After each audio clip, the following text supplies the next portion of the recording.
What? I think that's what MVP are going to be looking for. Oh, here. this Is is it this the is like the MVP type of heroes. Like they run at you and they just, you know. cute element. Falls though with Cole. I think everyone else is gonna fall.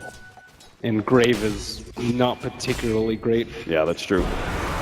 Forev obviously with the big counter. They are going to pop the ultimate here. No Tail trying to go for QL, but it's now going to be surrounded by 3 heroes. That fourth comes in as Dubu's going to throw out the paralyzing cast, but here comes those 2 defensive supports. Forev, he does have that level 6, so even if they manage to get off the shallow grave, it's not going to matter, but the Culling Blade, it's just not quite enough. Now they throw out the shallow grave, and damn, I bet Forev misses that Culling Blade now as QO needs to be healed up by Dubu. Runs out of mana though, and QO may just get run down, kicked to death by Moon, barely able to stay out. Meanwhile, MP gets the spin onto Fly, knows he's dead, and just accepts his fate. Finally, the kill being picked up by Crit for first blood, but Witchdog Tell us the gossip on the Chinese scene.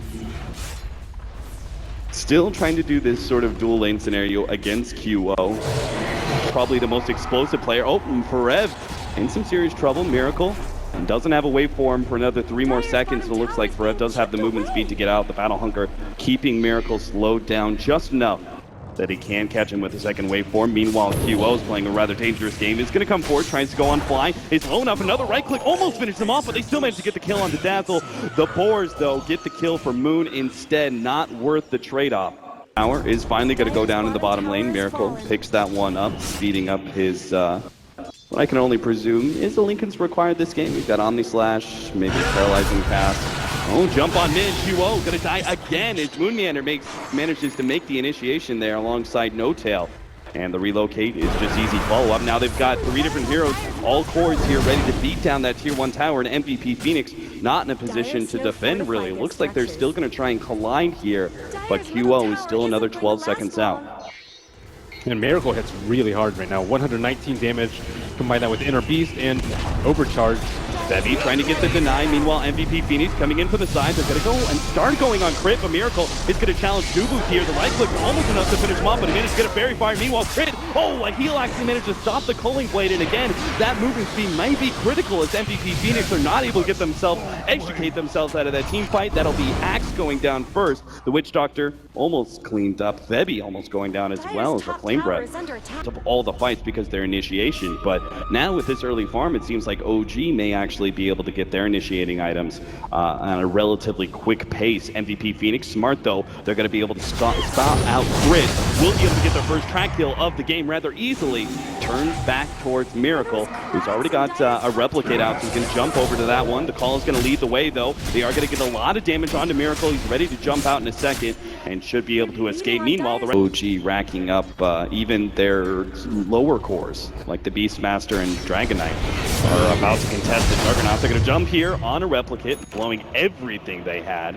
Meanwhile, in the middle lane, actually centering up, here comes the relocate. They're going to jump on MP. They managed to get the Primal Roar. The spin, not enough as Jesus.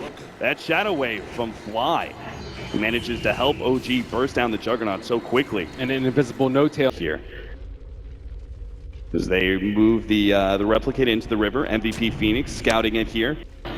And that is a farm jump on Forev. Beastmaster.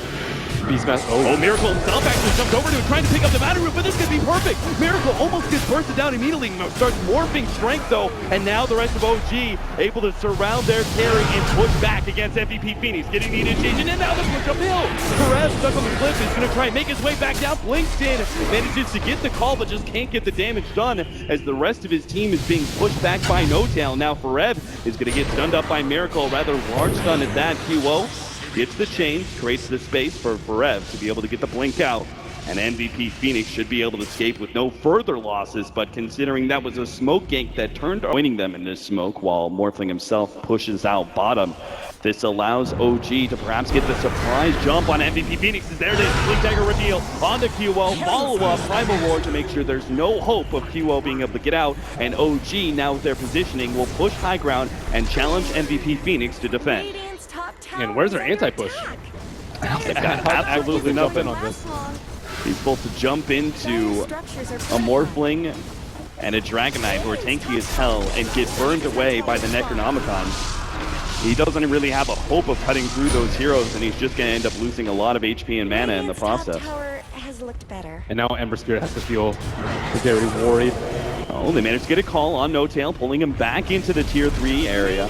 but there are no disables whatsoever to keep him in that position, and Miracle's just gonna right-click that tier 3 down with his A Blink Dagger, no Blade Mail, not that it'd be particularly useful versus OG's lineup. No signs of a Scepter coming out from Witch Doctor, and barring like 2 or 3 track kills in the next couple of fights, it's going to be very difficult. Could be a decent pick-up, but unfortunately, they don't quite get it. They have the vision from Bebby. Are actually going to be able to slow down these 2 heroes, maybe long enough for the Axe to be able to jump in, but not fast enough as Bebby does get bursted down. The Axe still not here, and is not going to be able to get there in time to be able to get the Culling Blade. No Tail gets stalled up a little bit more. MP is going to join the fight, actually. They do have to relocate forward. They're just looking to be able to pop this Dragon Knight. Finally, they will bring him down with that pop, but no, it's now going to be the Witch Doctor who goes down. They turn towards taking and crit. 3 more seconds, but not fast enough. The Culling Blade takes him out. Now MVP Phoenix on full retreat, at least attempting to, but Perez going to get caught. And MP, who's spun away, who's now trying to keep that healing ward to somehow run himself all the way back to the tier 2, but it's just not going to happen. Not even tier 2's up. He's got to make it all the way to tier 3. QO providing interference. Looks like the chains was just enough to slow down the pursuit of OG, and that was actually a pretty damn good trade-off there for MVP Phoenix, considering how far behind they are. Bar is probably a little bit of a warning signal to MVP Phoenix. They may still get caught here, though. It's a jump in, Dragon Tail leading the way. They managed to get the call counter, but still, Miracle's going to be able to pop QO nonetheless. And Perev, again, just not tanky enough to be able to survive the onslaught of 5 different heroes. And now OG, they go straight for the throat, trying to take out the melee racks before the 25-minute marker. And they will take it indeed. MVP Phoenix not able to provide a response just yet. They're trying to slow this push down as best as they can. The Necronomicons, OG playing this very disciplined, very safe. Even though there's still no QO for MVP Phoenix. You say that and there's a 5 strength Morphling. Up Ancient, they've got hero pushing mid as well as top. Even at this moment, when they know that the smoke has been defeated, they just managed to counter the steady increase in green. 12,000 for OG. It almost feels like if you're out of smokes, MVP Phoenix may have, but never mind that. OG can actually just keep on pushing. They don't even need Moon Meander here, just Miracle and No Tail by themselves are rapidly chipping away at that tier 3 tower. MVP Phoenix, they're trying to set this fight up from behind right now with this smoke. It's going to cost them their tier 3 tower, but they do manage to get the initiation. Luke's going to be the first one, almost gets bursted down. Culling Blade not going to be there in time, but they've already lost their Witch Doctor in return. Healing Ward also down, and MP has to retreat all the way back through Miracle. Is going to start slowing him down with that Scotty. Now buybacks coming out from MVP Phoenix. Witch Doctor's going to be one, and I imagine the Brev's going to be coming up next. Miracle jumps forward and takes the Witch Doctor out a second time. Sleight of Fist just not doing enough. Jump forward, No Tail not able to catch QO, but they've already taken the objective they needed. Brev pops the blade mail as he managed to get the call onto No Tail, but he's being tanky. And again, he doesn't even come close to cutting through the dragon as Brev goes down a secondary time, and now MP going to be chased away by Miracle. As there it is, MVP Phoenix. They probably knew it for the last 10 minutes, but this is very clearly GG in game 1. Rampage denied. Just an ultra kill for Miracle, but putting in some work with that Morphling, but it was all set up by the space created and just overall strategy of the laning phase by OG. They never let MVP Phoenix start that running ground. And they had very difficult cores to kill. The Morphling on the bottom lane, the Dragon Knight in the mid lane. Beastmaster did suffer a tiny bit, but at the end of the day, they knew that MVP had to try and press. Come and get it.